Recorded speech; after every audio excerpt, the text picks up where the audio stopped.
What up, YouTube? It's your man, Vinny Chase. Welcome back to the channel. And today we got something really special because we're gonna head into El Centro to check out the Baile Funk Museum Exhibit, all right? Now, I've got my friend Lola with me. She's a tour guide here in Rio. Her information is in the description below. Let's get into it. Now tuned into the motherfucking greatest. Vincent Chase, brand name recognition. Yesterday's price is not today's price. All right, what up, YouTube gang? We are here. I'm waiting on my tour guide, Lola. She'll be here in a minute. I'm really excited to see what this is about. I did not know this was here. This is probably my first time in Centro Rio.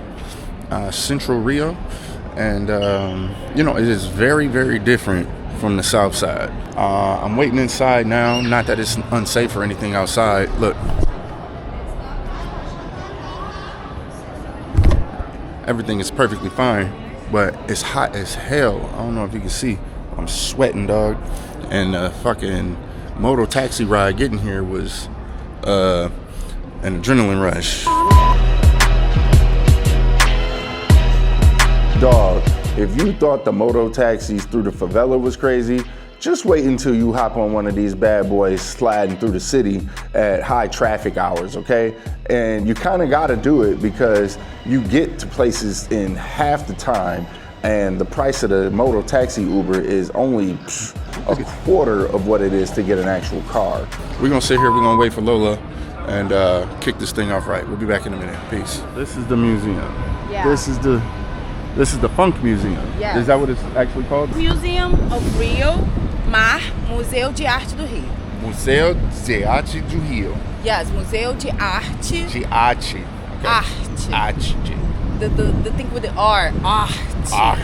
Museu de Arte do Rio. So the thing is, they have these 2 floors for the exposition. Okay. It's how do I say that?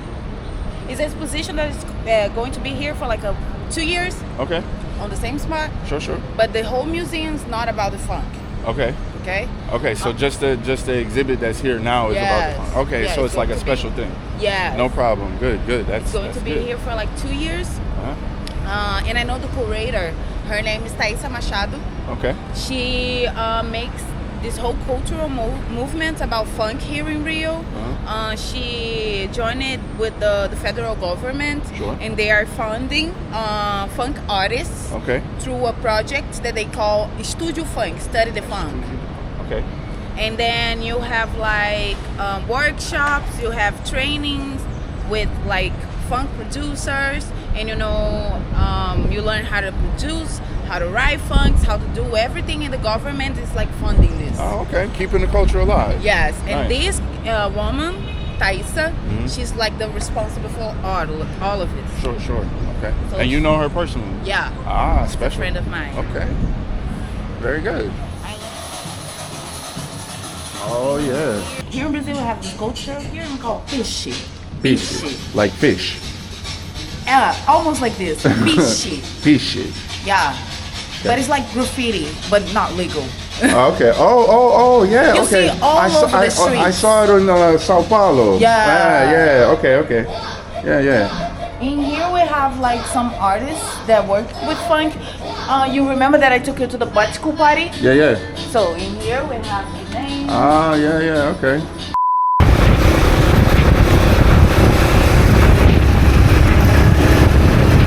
Yeah, see, this moto taxi ride is a lot less intense without the traffic, okay? But we're sliding up to the Santa Amaro favela here, and they got a nice party that we're gonna check out. Now, remember, I've always told you there's 3 things to keep in mind when you come to a community like this, right? Number 1, you wanna go with a local, somebody that can show you the lay of the land. Number 2, don't take pictures or videos without consent. And then number 3 is you wanna spend some money, like at the shops with the food or the souvenirs, or you know, with the services that they offer there. Now, if you've never been to a favela party, they're kind of intense, all right? Like they're wall to wall packed, and the music is just banging like heavy bass all night. I mean, just boom, boom, boom, cha, cha, cha, cha. And like the tempo never really changes at all. but everybody's having a really good time in there. And one thing you should keep in mind also is that favelas are generally some sort of gang territory, okay? This is why you don't take pictures or videos without consent. But if I was to get caught, then I'd have some heavy questions to answer. And you generally don't want to do that. So don't follow my example here. Like this one, Daisy Tigrona. Daisy Tigrona. She's a very famous Brazilian funk singer. Okay. The OG, one of the OGs. The OGs. In here you see like his name, Calvet. He's one of the artists that are posing here too. Okay. Calvet. Okay.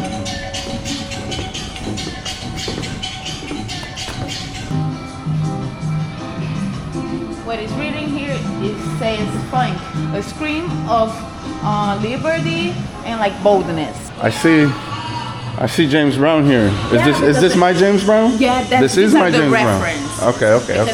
The first bailes that we had, they weren't like those ones in the favelas. They were in like football courts and clubs around the city, and black people would get together to dance, but the music was more like groove and like Miami bass. Sure. Yeah. Miami bass is the first reference for Brazilian funk. Okay. Actually, so we drunk.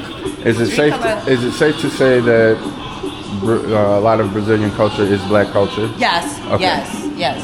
Funk is a culture that was developed exclusively from black people. Okay. So walking through here, I am really, really blown away by how much influence the civil rights movement over in the United States has had on the black culture and just like people here in Brazil in general. Here in this part, they're talking about like the 70s and how disruptive it was on the aspects of like developing the culture and the black culture and the black association with culture. Like before that, we didn't have much of black successful singers, rich singers. We didn't have like this black power movement.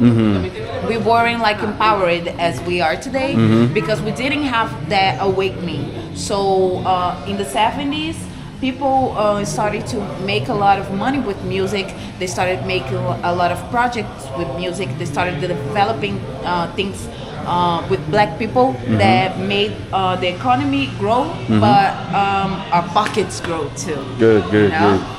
That's going to kind of wrap us up for today, but trust me, we're going to continue to walk through this museum in the next episode. So I'll see you guys on over there. Peace.